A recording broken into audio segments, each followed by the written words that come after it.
What's going on? Welcome into BP Insights. So, I mean, you talk about it's so important to self-improve as a man because just like, that's kind of the shift of when you self-improve.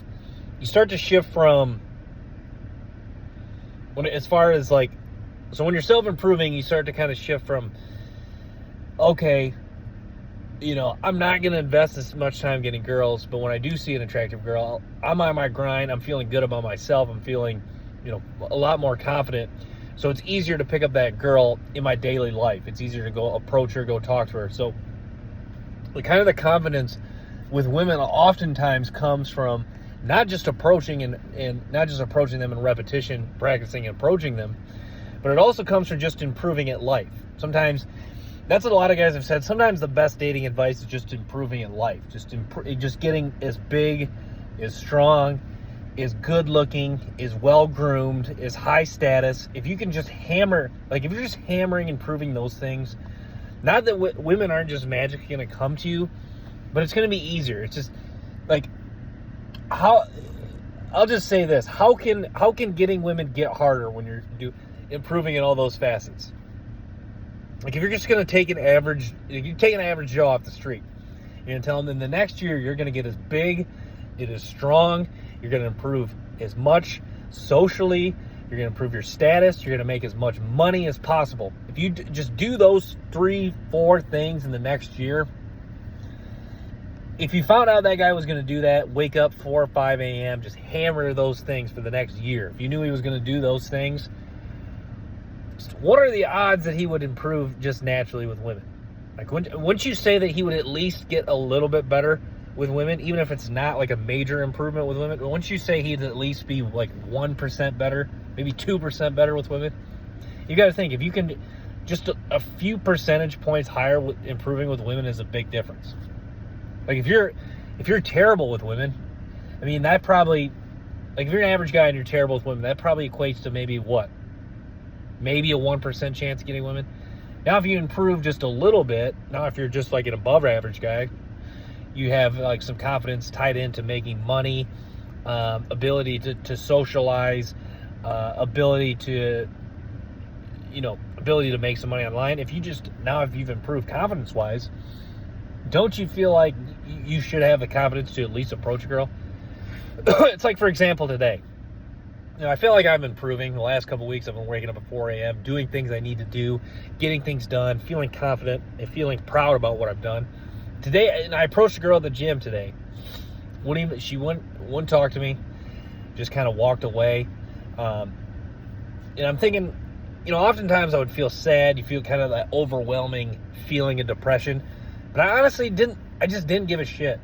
I was a little kind of like taken back for a minute. Like that was kind of weird.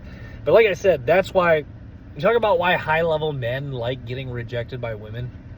Not necessarily, I wouldn't say they like it, but they're just kind of like, who gives a fuck? Because they can totally, because number one, because they have abundance.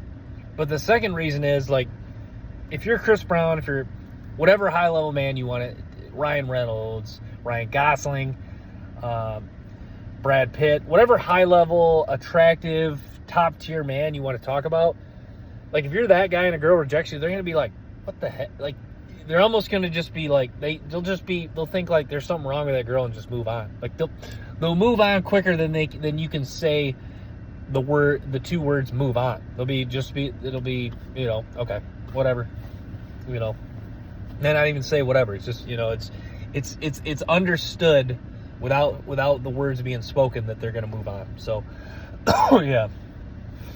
But yeah, self-improvement's key.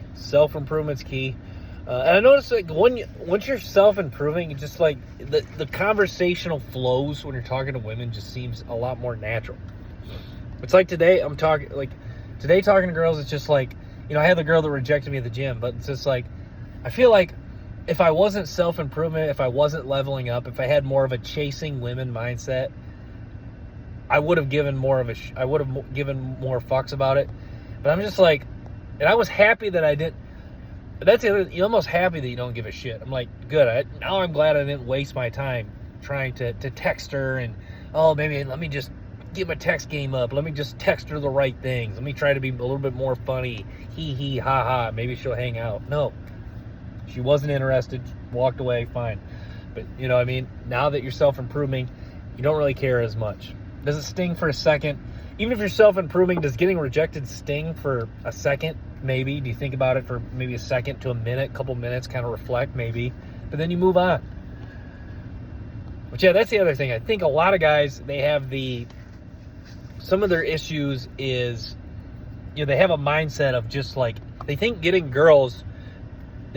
get girls, your life has to revolve around getting girls. And what I mean by that, these guys are kind of always in a chasing state of mind.